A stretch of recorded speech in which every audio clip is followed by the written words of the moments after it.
नमस्कार दोस्तों। आज हम बीजगणित का गुणा पढ़ेंगे जिसमें आप समझेंगे। और यदि हमारा वीडियो आपको पसंद आए तो लाइक और शेयर करना ना भूलें। आज देखिए हम बीजगणित का गुणा पढ़ेंगे। बीजगणित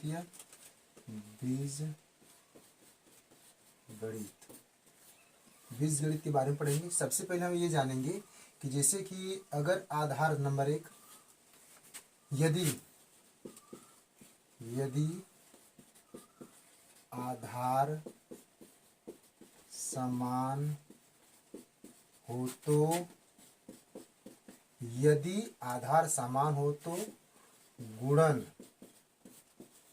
की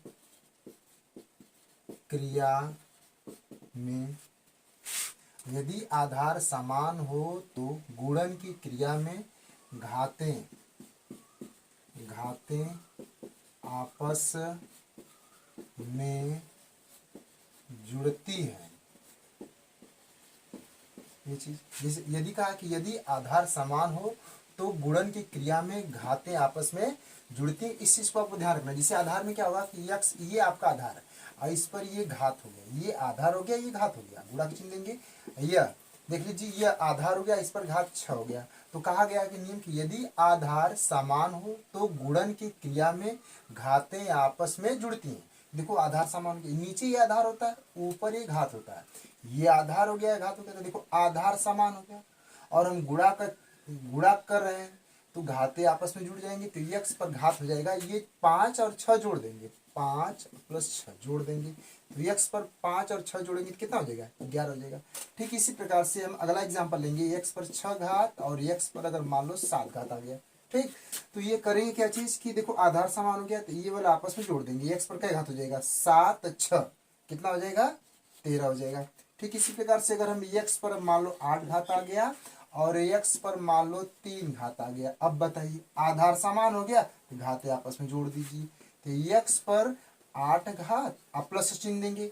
यह यक्स पर क्या घात हो गया? 3 घात। तो 8 3 11, यक्स पर 11 घात आ गया। इस तरह से आप बहुत से सवाल लगा सकते हैं। पहला चीज ध्यान दीजिए। और कुछ सवाल मिलेंगे जैसे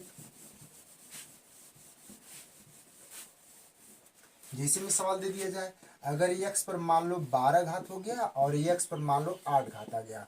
अब देखो ये आधार समान हो गया तो हमको ये देखना है कि ये आधार है, ये भी आधार समान है तो घात आपस में जोड़ दीजिएगा। तो यक्स पर क्या घात आ जाएगा? 12 घाते और 8 घाते, 12 + 8। ठीक, बराबर चीज में ही बराबर चिन्ह दे दीजिएगा। यक्स पर क्या घात हो गया? 12 घाती 8 घाती कितना हो जाएगा? 12 8 है 20 आ गया। अब देखिए ध्यान दीजिए, इस तरह से हम एग्जाम्पल लगाएंगे। जैसे सवाल दे दिया जाए एग्जाम्पल में आ जाइए। एग्जाम्पल में सवाल दे देंगे। एग्जाम्पल में देखिए क्या सवाल है। जैसे यक्स पर मान लो 5 घात आ गया और यक्स पर घात 8 आ गया। फिर यक्स पर 9 घात आ गया और यक्स पर मान लो 4 घात आ गया। यक्स पर 6 घात आ गया, यक्स पर 9 घात आ गया। इस टाइप से बहुत से सवाल मिलेंगे। फिर अगर दे दिया जाए इसी तरह से अगर यक्स पर मान लो 12 घात आ गया और यक्स पर मान लो 18 घात आ गया। तो हम देख रहे हैं कि आधार समान है तो घाते आपस में जोड़ दीजिए, इसको लगाइएगा। फिर इसके बाद अगर यक्स पर मान लो ये 6 घात आ गया और यक्स पर मान लो 18 घात आ गया, इसको जोड़ लीजिएगा। फिर यक्स पर मान लो 3 घात आ गया और यक्स पर मान लो 7 घात आ गया, इससे लगा देंगे। फिर किसी भी तरह से अगर कोई सवाल जिससे निगेटिव आ जाए तब क्या करेंगे? अगर करें क्या चीज कि यक्स पर मान लो ये 5 घात आ गया और यक्स पर मान लो ये -6 घात आ गया। अब देखो हम क्या करें, आधार तो समान है, घाते आपस में गुणा जोड़ देंगे। तो यक्स पर क्या घात आएगा? ये 5 घात, आधार समान है तो घाते आपस में जुड़ जाएंगे तो प्लस चिन्ह देंगे। लेकिन यहाँ देखिए इस यक्स के ऊपर -6 घात है, इसको ब्रैकेट में लिखेंगे -6 घात। अब देखिए इसको क्या कर लेंगे, यक्स पर 6 घात और ये प्लस और माइनस, जब प्लस और माइनस का गुणा करेंगे तो माइनस आएगा। ये 5 उतार लेंगे यहाँ पर और ये प्लस और माइनस गुणा करेंगे तो माइनस जाएगा। ये 6 यहाँ उतार लीजिए। अब बताइए यक्स पर क्या घात आ जाएगा यहाँ पर? अब यक्स पर क्या घात आ जा रहा है? यक्स पर क्या घटा है? देखो 5 में से 6 नहीं घटेगा तो हम करेंगे क्या जी कि जो बड़ा अंक है उसी का चिन्ह लेंगे। यहाँ देखिए इसके आगे कौन सा चिन्ह है? माइनस चिन्ह लगा देंगे। अब घटा दीजिए 6 में से 5 घटा देंगे, कितना एक आ जाएगा। इस तरह से लिखा जा सकता है, इसको इस तरह से भी लिख सकते हैं। अच्छा, एक चीज को और ध्यान रखना है आपको, इसको ले लीजिए, पहले इसको उतार लीजिए, इसके बाद हो गया।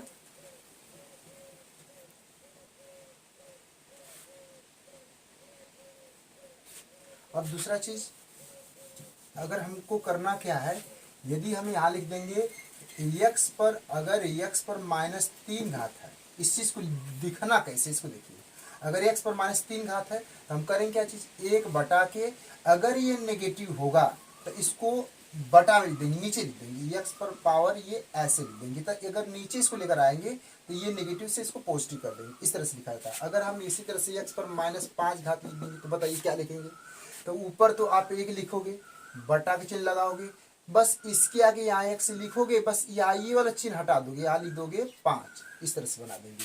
फिर बहुत से ऐसे सवाल मिलेंगे जो हम लोग को लगाना होगा इस तरह से। जैसे सवाल देख लीजिए, x पर पावर माइनस अगर 3 घात आए तो इसको लिख देंगे 1/के x पर 3 घात। अगर x के पावर -2 घात लिख देंगे तो क्या लिखेंगे आप, 1/के x पर क्या घात आया, 2 घात।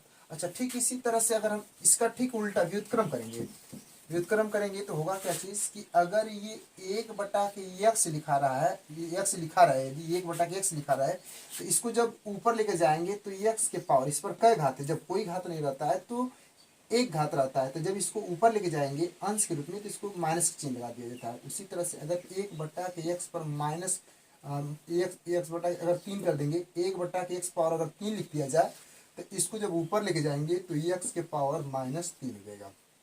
अगर ठीक इसी तरह से अगर ये नेगेटिव हो जाए, जैसे 1/के x के पावर -3 आ जाए, अगर ये नेगेटिव है इसको ऊपर लेके जाएंगे तो x के पावर -3 हो जाएगा। इस तरह से आपको सवाल लगाना होगा, तो जिसके बहुत से ऐसे सवाल हम लोग को मिलेंगे जो समझना होगा।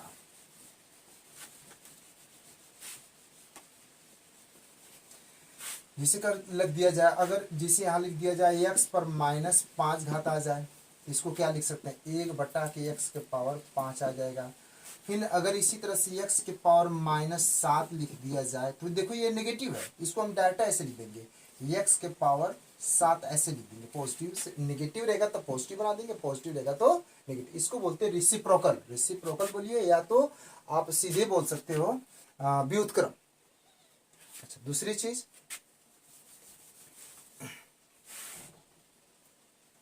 अब इनको कैसे समझना, यदि आधार समान हो तो गुणन की क्रिया में घातें आपस में जुड़ती हैं।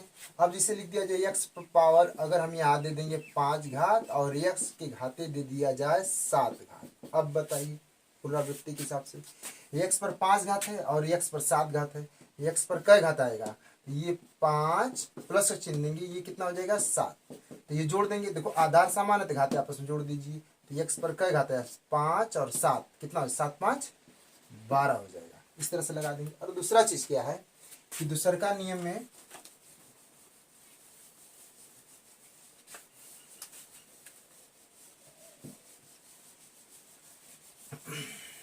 दूसरका नियम में है, दूसरका नियम इस तरह से बनाएंगे, क्या चीज कि यदि आधार असमान है, यदि आधार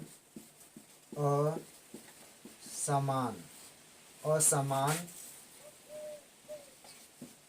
हो तो, यदि आधार असमान हो तो गुणन की क्रिया में, गुणन की क्रिया में केवल गुणे का चिन्ह लुप्त हो जाता है। इसको देखिए, इसको कैसे लिखेंगे, अगर हम कह देंगे ये x हो जाए और ये y हो जाए, तो देखो है क्या चीज, यदि आधार असमान, देखो ये x आधार है ये y है, तो करेंगे क्या चीज, बस इसको उतार लेंगे यहाँ पर, केवल गुणे का चिन्ह नियमानुसार, देखो यदि आधार असमान हो तो गुणन की क्रिया में केवल गुणे का चिन्ह लुप्त हो जाता है, तो x और गुणे y है तो यह x और y उतार लेंगे। अगर जिसे हम कह देंगे यम आ जाए और गुणे यह ना आ जाए, तो देखो ये अलग आधार है ये अलग आधार है, ये अलग आधार है और ये अलग आधार है, तो ये दोनों हट के यहाँ लिख दे, बस केवल गुणे का चिन्ह हटा देंगे, तो यम गुणे यन कर देंगे। अच्छा यहाँ ए मान लो, ये मान लो बी है, अब बताओ क्या करेंगे, बस सिंपल सी बात ए बी लिख दिया जाए। अगर इसे मान लेंगे पी गुणे अगर क्यू मान लिया जाए, अब बताओ क्या करेंगे, ये पी और क्यू हो जाएगा। बहुत से ऐसे सवाल मिलेंगे जो हम लोग अगले वीडियो में पढ़ेंगे।